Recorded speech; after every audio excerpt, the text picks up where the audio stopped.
to be joined here by His Excellency Ahmad Al-Sayed. He is the chairman of the Qatar Free Zones Authority and a Minister of State here in Qatar.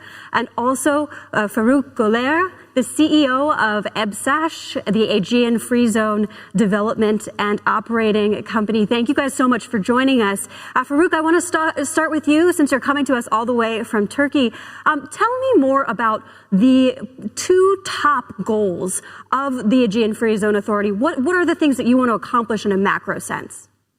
When we look at Turkey, Turkey started to developed the free zone in 1980s. As you know, globalization started and Turkey affected very much by the globalization in early 80s. And I might say that one of the most important decisions given by the Turkish authorities is to establish the free zone to attract the foreign direct investment to Turkey. So the first two free zones in Turkey established late 1980s. The aim was to generate current account deficit, help to current account deficit in 1980s, and create job and be part of the globalization, contributing through the trade. I want to compare a little bit the purpose of the Qatar Free Zone Authority because it's a little bit different. It's not as much about jobs for locals necessarily. Yes. Let me just elaborate here. As you know, Qatar, it's a small economy compared to Turkey, small population. But, the government, decided to create, or to attract FDI. And the free zone was, one of the latest initiatives to attract and to do a business development, mainly to attract FDI and also to enable a partnership, between foreign investor and local investors. So it's an economic development platform, being established to attract international and to mix it with local.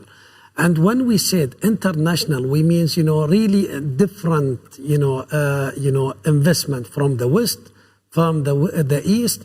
And, we're trying to create an ecosystem that we reconnect the world in our zone. So mainly we are trying to achieve an economic diversification by attracting FDI and also encourage private sector to partner with them. Now, diversification is an issue for Gulf countries generally who are dependent on hydrocarbons. How is it going, do you think? What's your assessment of where we are in that process? In Qatar, I think we are doing, very well. There is good activities. As you know, Qatar went through a different development phase. So, I will not talk about the other, but I will talk about our country. Actually, since before the 1995, most of our focus was on the oil. After 96, which is the first shipment of gas, and the government revenue being enhanced by the gas revenue, the country or the government, start to diversify our platform and create a main institution here in Qatar. So before 2000, for example, Qatar Airways and then Qatar Foundations and others. In the 2000 era, at the beginning, at the first, 5 years, the Supreme Council for Investment, Economic Affairs and Investment has been created. Other main institutions to attract FDI, QFC, Qatar Science and Technology Park, Qatar Investment Authority, for investment. And then we came with the national, vision and the free zone later. So 2021, you're along the process, but not necessarily there yet, exactly. We are progressing in a steady pace and very well things. And we have achieved a lot so far. Faruk, I want to talk to you about how you measure things like employment in particular. Is that are you measuring the number of people employed by the free zone as a sense of your achievement and your progress, or what do you look at essentially in terms of indicators? Actually, the target changed through the years in Turkey. Nowadays, the most important thing for the free zones are to create high added value products, high technology products. It is actually changed. The concentration is changed to improve the technology of the companies in free zones. For instance, and also still we are behind the export. For instance, the latest change in free zone regulations in Turkey is to establish specialized free zones. Now we are having specialized free zones for certain technologies or for certain products. I want to talk about today specifically because COVID-19 has encouraged some degree of fragmentation across the world economically, countries wanting to bring their industries, their top industries home. Your Excellency, what have you been hearing about from companies that would consider doing business in a free zone? Yeah. How has that conversation changed in the last 18 months? Okay. So the good news here, we started late, which is, to be frank with you, can put it as a positive because we established it and we are focusing on tomorrow world. So, of course, the technology was one of our main themes. So we have started before COVID, focusing on disruptive technology, focusing on bringing the big data to enable the business environment to prepare companies for tomorrow. So, COVID really impacted the world, but we continue our smooth operation during this, period, thanks to technology and thanks to our strategic partner. We have Microsoft, we have Google, and, we have the big data. So all of our focus, to be frank with you, for the first phase investors like Thales, like Google, like Microsoft, like also the logistic companies, was using technology and prepare themselves for tomorrow, which is, to be frank with you, helped us to deal with COVID situation in very well way.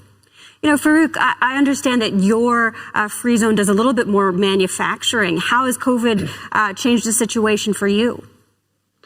All over the world, the companies are affected from the COVID pandemic. We have been affected just about 2 months of the first year of COVID pandemic, which means 2020 February, 2020 April and May. Because the companies here are really the part of the global trade, and we are a supplier of the global market. That's why the companies here started to recover the production very early June 2020, and they are growing their business even much ahead of 2019, which is before COVID. This shows again that the companies producing technological products, they are always ready to start, even if it is affected by the crisis like COVID. And now we finished in 2020 very close business volume of 2019.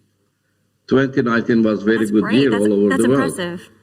Even this year, we are much better. Yeah, thank you. Even this year, we are much better than 2019. I want to ask about another topical piece in the news, a bit of headline here. There's talk from the G7 about a global corporate minimum tax. Now, do you guys worry about the potential pressure from some of the world's most wealthiest nations to up taxes? That's a key bit of important advantage that free zones can offer. So that's a very good question. We are working and studying what's happening so far. I think the understanding now, they are talking about the G7 economies, and will be expansion, of talk, to come to the World Trade Organization and others.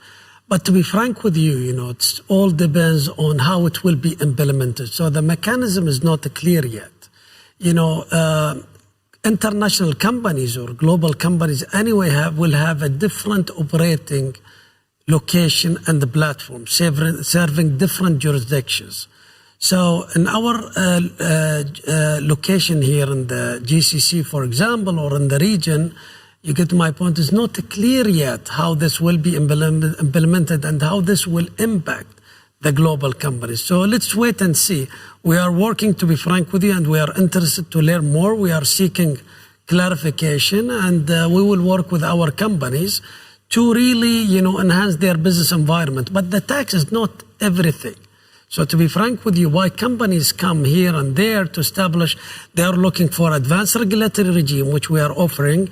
They are looking for connectivity, and logistic offering. So the tax is one component. Yes, it's important, but not everything. So when companies decide to expand their operation, they are really considering multiple things, including the workforce and other, incentive or, elements before they open an international operation. So uncertainty, but not deep cynicism, let's say. Faruk, do you think of things the same way? And we're running out of time, so just quickly here. I agree with the Minister. When we ask the investors here coming to free zone, the tax advantage is the number 5 in their decision making. There are other reasons, as Minister indicated, to choose the free zones, not only the tax issue. The most important thing here in the world is the inflation, I believe. Faruk Güler, Excellency Minister Ahmad Al-Sayed, thank you so much for joining us today. A very interesting discussion about free zones in the global world post-pandemic. Thanks, guys. Pleasure, Simone. Thank you very much for hosting us, and wish you all the best in Qatar Economic Forum.